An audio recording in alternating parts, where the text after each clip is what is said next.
Welcome to Emotion Well, EFR's podcast about all things related to emotional wellness. I'm Johanna Dunlevy, the Wellness Manager for Employee and Family Resources, also known as EFR, and I'm the host of our podcast.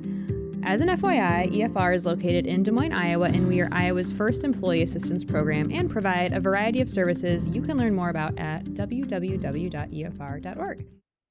I'm excited to be joined today by Tammy Hoyman, the CEO of Employee and Family Resources. Tammy, welcome to Emotion Well. Thank you, Johanna. It is so much fun to be here with you. Yes, I'm excited to pick your brain about our organization and the mental health space and talk about a very exciting milestone that we are approaching this month, our 60th anniversary as an organization. And Yes. so I'm very excited to talk about that and just a lot of things related to the work we do, our mission and vision at EFR. So you've served as our CEO since 2009, but you've been at EFR since 1996, correct? Yes. I came to EFR as an employee and student assistance program counselor right out of graduate school. I met somebody who worked with the student assistance program when I was doing my internship in grad school and applied, got the job, and was pretty convinced at the time that I wasn't going to stick around very long because it didn't seem like the good fit for me. And just the opposite happened, and here I am, and I've served as a counselor in our employee and student assistance programs. I managed the call center for a while. I was the director of community services, and then for a few years I served as the COO before I assumed the CEO responsibilities in 2009. All right. And undergrad and master's degree from University of Iowa, both? Yes, yep. I had a brief stint at the University of Northern Iowa, 3 semesters there, started college, and then transferred to University of Iowa, where I earned my bachelor's degree in social work, and then I went on after working at a youth center in Iowa City for about 5 years. I obtained my MSW from the University of Iowa. All right. Do you ever miss working in that direct care with clients? And, when you think back to where you started at EFR to where you Yes. are now, you've had quite a lot of different experiences working directly with our clients, Mhm. working, now in the visionary role. And so I'm just curious, do you miss some of that, one-on-one client work that you started doing way back when? I would say yes and no. I still get to consult a lot on the direct care, and I have a lot of influence around our program development and our service delivery. So I get a little bit of that that way.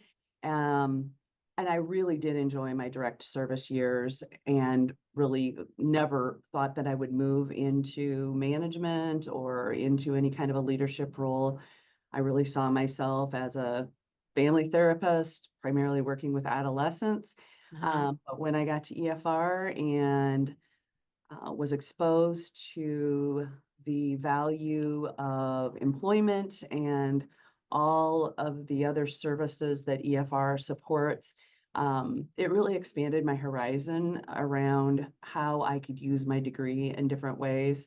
So I now look at the organization and our programs in the way that I think I used to look at my client caseload, which was to help those clients and now help our programs to identify their strengths and identify solutions and work for betterment. So I've kind Yeah. of just transferred my skills to a new kind of quote unquote caseload or project. Yeah.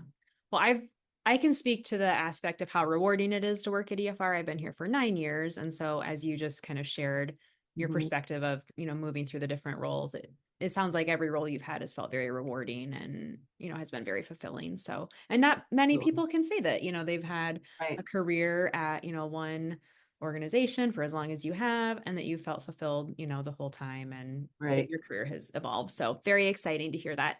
When I Yeah. started at EFR, I was very confused by all the acronyms that we have for our Yes. programs: EAP, SAP, SAS. And so I'd like to talk about those acronyms. Okay, And let's.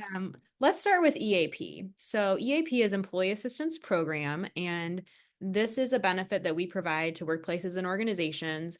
Way back when, it was introduced as a way for people with substance use and alcohol issues to get the help they needed to, retain employment and hopefully find recovery. And Hmm. so I know we go back to 1964 as an organization, but our EAP didn't start right at that juncture. So to talk a little bit Right. about what EFR was, on day one in 1964, a little bit of that Right. historical perspective. Right.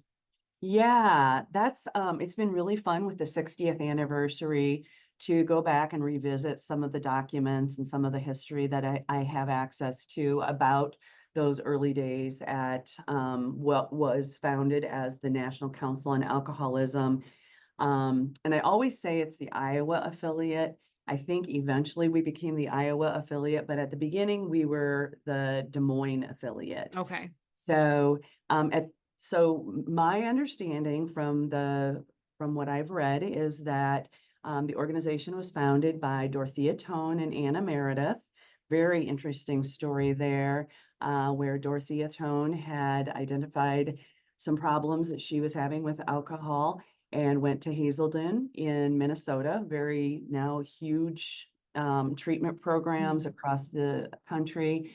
Um, and got help. And while she was there, she met the founder of the National Council on Alcoholism, a woman named Marty Mann, and was really impressed by the work that Marty was doing across the country to support people who were dealing with alcohol abuse and alcoholism. Came back to the community and talked her friend Anna Meredith into joining her in an effort to start the National Council on Alcoholism. And lots of details there, but I'll skip over all that I've learned over the course of my time here. Um, so for the first approximate, 10 years or so, the organization served as a resource for people who were either themselves or had family members that were struggling with alcohol use. So it was an information resource and also a source of support for those folks. So by 1974/75, there was a transition happening from our first executive director named John O'Neill and our second executive director named John Tapscott. And the two of them worked with some other stakeholders in the community to start Iowa's first employee assistance program. And as I understand it, it was just a handful of employers. They also were working really closely with the Polk County representatives along with United Way. And it was a public-private partnership that was developed and started supporting employees in the community who were primarily struggling with alcohol or substance use. But by, calling this an employee assistance program, it really expanded the reach of the National Council on Alcoholism to mental health problems and any other challenges those employees might be facing. So I'm just curious, and I'm putting you on the spot. I know we have, some current EAP clients that contracts date back to the early 1980s. Do you know if we have Yeah. anyone from 74, 75 still on the books? Um, I don't know, and I have not been able to track down who those handful Okay. of companies were. One that I do feel pretty confident mentioning is the Diocese of Des Moines. Okay. And the reason I'm aware of that is because it was the diocese who came to the NCA in 1977 and asked for a similar kind of support that the NCA was providing to their employees for their students, which was then the beginning of the Student Assistance Program. And that is what we call our SAP, if we Yes. want to start aligning our acronyms. So, Yes. as far as the EAP benefit goes, I think a lot of people, well, most people who are employed have access to an EAP, but a lot of them don't know it, or they don't know what it means, or they've never used it. And so, Right. let's talk a little bit about how we've evolved into becoming a full service EAP benefit provider, and Right. how, while a lot of people think about counseling as a service associated with an EAP, it is much more than that. Right. Right. The EAP field has evolved significantly since those early days. Um, the the industry grew a lot in the 1980s, but prior to that, my understanding is that really the EAPs were just those counseling sessions to support employees, and then also to educate employers around the signs and symptoms of substance abuse and how to support employees as they work through those issues.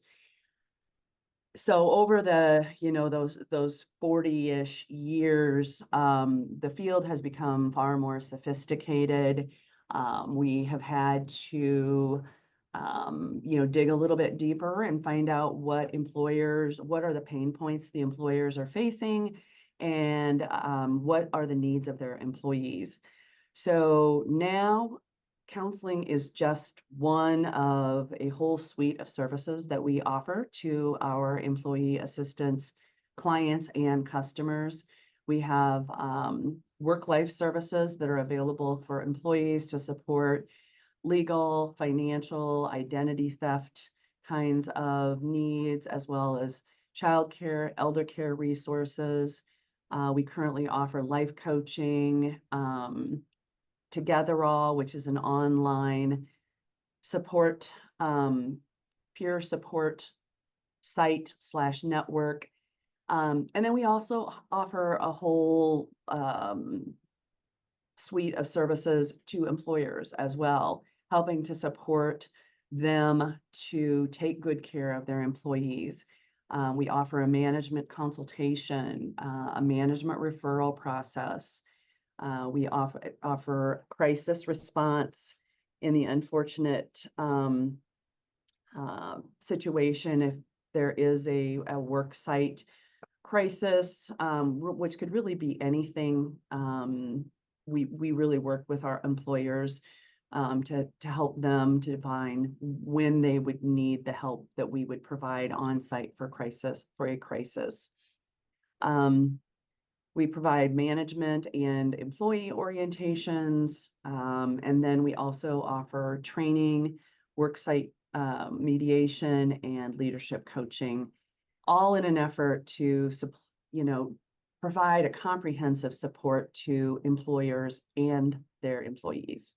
Yeah, I like how over the years we've evolved our benefit as the Yeah. needs of our, customers have evolved. And so when I think about my role at EFR, I'm the wellness manager and the marketing Right. manager. But when we talk about the wellness manager portion, our wellness benefit was developed in 2011. And, prior to that, there maybe wasn't as much of a need, or there weren't as many clients, seeking support for wellness resources through their EAP provider. And so the Right. one cool thing I really believe is that EAP is a wellness benefit. And Absolutely. I've been a wellness professional since 2004. And, when I started at EFR in 2015, it was really the first time that I connected the dots on that. I hadn't maybe evolved my definition of what workplace wellness Right. was, or I lacked some awareness as to what resources were available. And so coming from my prior place of employment, I had EFR's EAP benefit, and I was in a wellness, employee facing role where I was working with employees on their personal well-being. I kind of look back and feel some embarrassment that I was not promoting the EA services as much as I could have been. So I think that's one really cool aspect of our agency, is that we've continually Right. evolved. Right. Psychological safety is something we created, well-working Absolutely. workplaces in the last year, and that's a hot topic in the workplace and in HR. So I think that's really cool. How do you think the pandemic? I'm really glad that you mentioned the workplace wellness product, because I didn't mention that as I was running through the list. But that you're spot on. And I think mentioning the workplace wellness as well as well-working workplaces um, is those are great examples of one of the things that I really love about the spirit of our organization is that we are always, and this was happening long before I got here, but I've just had the pleasure of being able to continue it. Always looking for um, opportunities to step in and fill a gap in the community or a need in a population. That goes back to the beginning. That's how we ended up doing EAP and then SAP. And then we moved into doing substance abuse prevention, substance abuse evaluations, providing community-based work for special populations. Those were all things that our leadership and our board of directors identified in the community and an opportunity for us to help because we are a mission-based organization. Um, we're not selling widgets. We are instead looking for the evolving needs in the community. And our community is nationwide because our EAP serves employees and companies coast to coast. Yeah. How do you think the pandemic accelerated the need for EAP benefits and mental health services in Oh workplaces? boy. Yeah. Well, I mean, like the rest of the world, it was a really difficult time. And it was also a really exciting time because we early on identified that we were one of the most important supports and the lifeline to so many employees who were working from home, who, didn't get out of the house much at all. Um, we the need for our services and the use of our services accelerated Mhm. during the pandemic. It was also a really exciting time for employers to recognize the value of an EAP, which is sometimes a hard sell.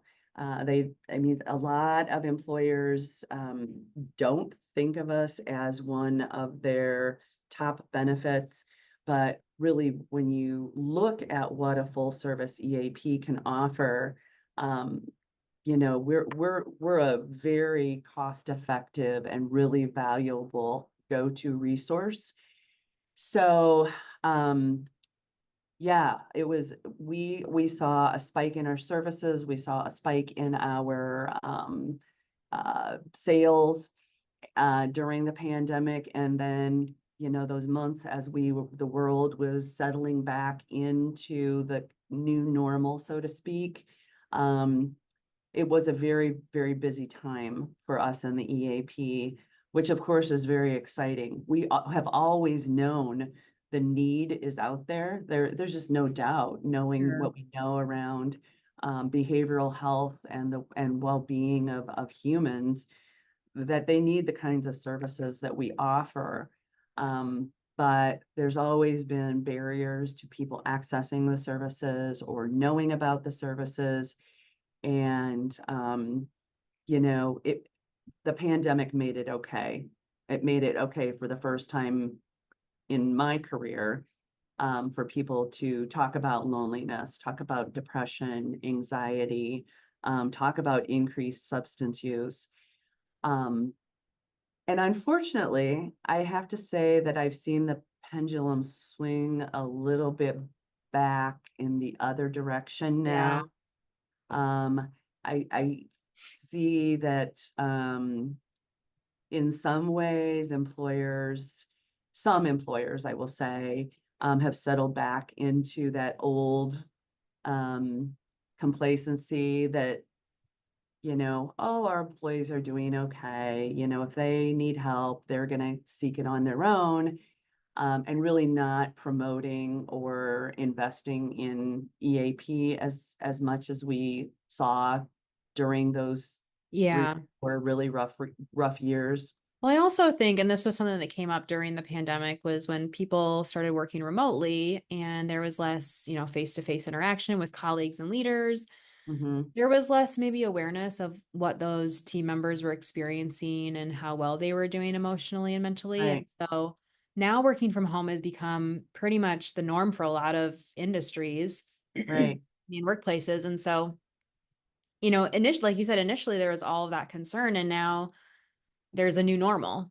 And right, yeah, we want to make sure that people aren't getting complacent, people being employers and people being those who have access to our benefits, because um, the benefits still exist for many of these groups. right, They're just maybe not as interested in promoting them, or, they're not as actively promoting them.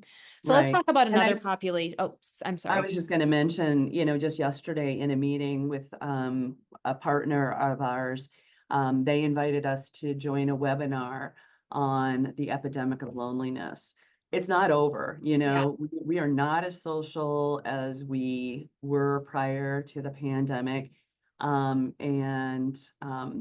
there are a lot of people that are still really struggling with issues associated with loneliness. Yeah. So I'm excited, and I'm saddened and excited to listen to the webinar, because I would like to continue to find ways that we can help solve and or assist with that issue. Yeah, absolutely.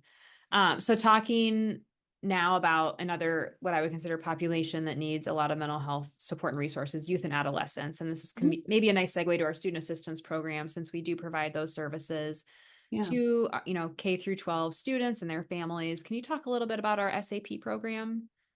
Oh, SAP.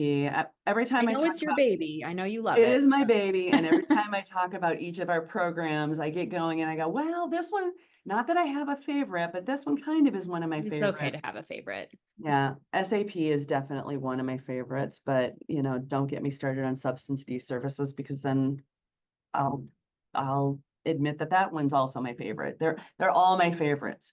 So student assistance is such an interesting and important resource. We serve about 25, maybe almost 30 school districts across the state of Iowa. Speaking of the pandemic, that was an opportunity for us to expand our reach with our student Mhm. assistance program by offering a virtual model, because telehealth became more the norm Yeah. during COVID. So now we're serving more students than we ever have. Um, I just love that we are in the schools, because that's where you find youth and families. I love that they have access to the program. It's free of cost, it's confidential, and our SAP counselors are generalists. They are prepared to talk about anything and everything that a student or their family members might be dealing with. I think it's really an awesome opportunity for us to also support the schools who are doing the hard work day in and day Sure. out of supporting those students. Um, and my career started in working with adolescents and families, so I really do have a passion for that, um, which of course was then fueled by my own personal story, which got me into this field. Just having a rough time during my adolescence, and really wishing that I had that connection to an adult who could be helpful to me, other than, the school counselor or my friend's mom, or, whoever happened to be that natural support. Yeah. So I love the work that our team does through the student assistance program, and that too has evolved immensely over I don't even know how many years now, probably almost 50 years um, of we're providing on-site SAP services in many schools. We have all sorts of really creative promotional efforts that we make to get the attention of students, and with different people in the schools who are connecting the school staff and their students with our program. It's just a really, really rich resource. And the family members of those students have access to the services as Absolutely. well. So just like family members of, an employee who has our EAP benefit. So I really Yeah, like that we extend, beyond that initial, the student or the right. employee. We go into their family because we know that oftentimes it's not just something that's going on with one person, it's going on within a family dynamic or, several Yeah. people. So, and then we talked about workplace, school. Let's talk about community. So you are going to have to talk about SAS. I'm sorry. Okay. No. And I'd also love for you to just speak to our prevention team because that's another Yeah. big part of what we do. And I know we take a lot of pride in that program as well. Right. Right. So those two programs have actually been around for a long time too. Going back to 1979, 1980, the National Council on Alcoholism and Drug Dependence, now known as EFR or Employee and Family Resources, started providing substance abuse prevention services in the community. And as the field became more sophisticated and more research was available, the services that are provided look a lot different than they did back in those early Sure. days.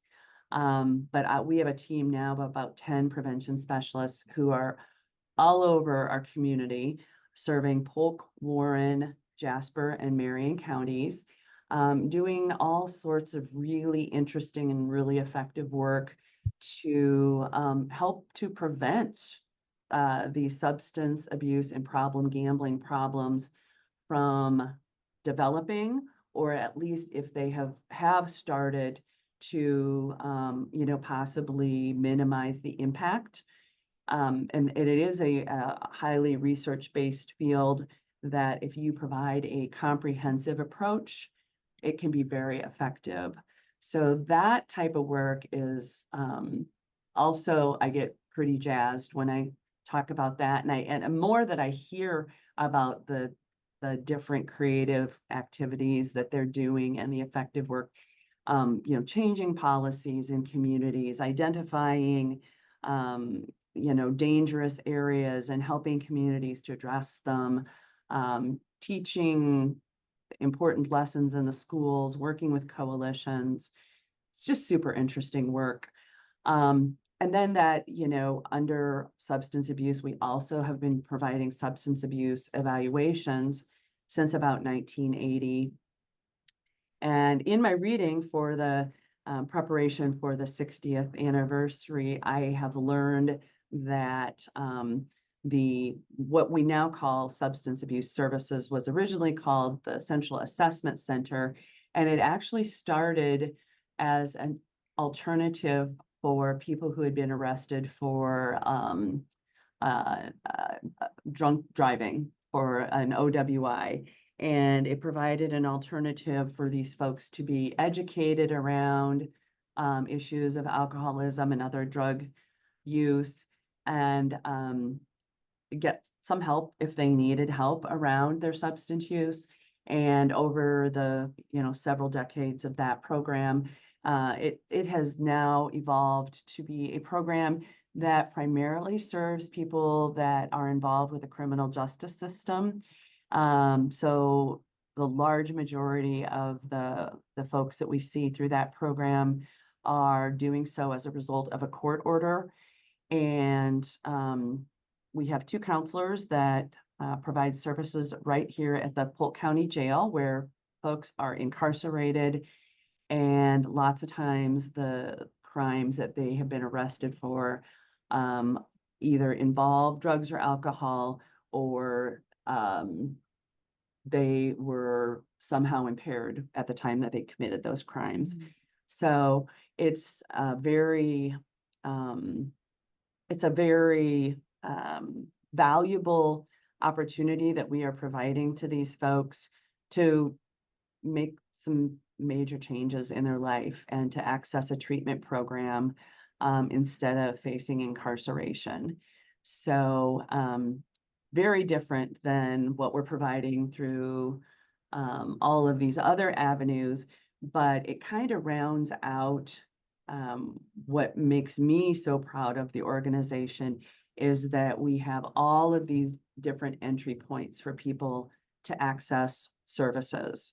Yeah. So if you're in a school, or if you're in, if you work for one of our EAP companies, or you are involved with the criminal justice system, or if you're just a member of the community and you've encountered one of our prevention programs, these are all the ways that we are out there now for 6 decades, trying to reach people in need. Yeah, absolutely.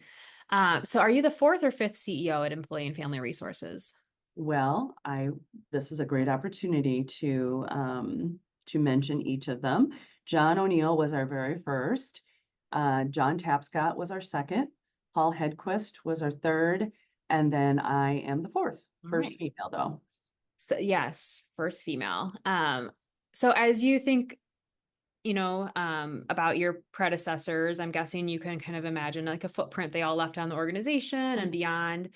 What would you want your successor to look back and say that you did as CEO at Employee and Family Resources? What would you want your footprint to be as people look back? So let's say we have a 70th anniversary. I'm not saying that you won't be our CEO at the 70th, but as we look down the road, 70, 75 years, 100 years, like what would you want Right, that CEO to right. look back and say, Tammy Hoyman accomplished, or Oh, this is boy. how she fulfilled our mission and vision? Huh. It's a wild card Well, I question. would say I can't say what my I don't I mean I can tell you what I would hope is um that the efforts that I made to make this a great place to work would be recognized, because that's one of my favorite things about my job, is creating a great culture, a healthy culture in which our employees can do their best work. I have a huge passion around restorative justice and program development in that way. And I certainly hope that those programs um, are revived and are a part of EFR's future. We've hit pause for the last, I don't know, several years on that. But I see those as really effective ways to serve individuals and communities as well. And I would say that occurred during my tenure in leadership at EFR. Um, yeah, I don't know. I certainly hope that I don't know. That's a great question though. Yeah. Well, congratulations on getting the organization to the 60th. And that's a huge milestone. And we're very excited to celebrate. So I know this podcast, some people listen to the podcast long after it's been published, but if you're listening before October 10th of 2024, we are having a celebration at the Botanical Center in Des Moines, Iowa, and also a silent auction. So I will include some information about that event in our show notes for anyone who catches this podcast, at that first part of the month. And we'd love to see people there. We'd love to see people supporting us online. And I'm just really grateful for the conversation we had. So thank you so much for your time and everything you've contributed, not just to this conversation, but to the organization as a whole. So, well, thank you, Johanna. After listening to your podcast and all the great guests over the last 5 or so years, I'm just honored to be here today, and so very, very proud of the work of the NCA and now of EFR over the last 60 years. yeah, absolutely. Thank you so much. Thank you. Emotion Well is hosted by Johanna Dunleavy and produced by Troy Ford.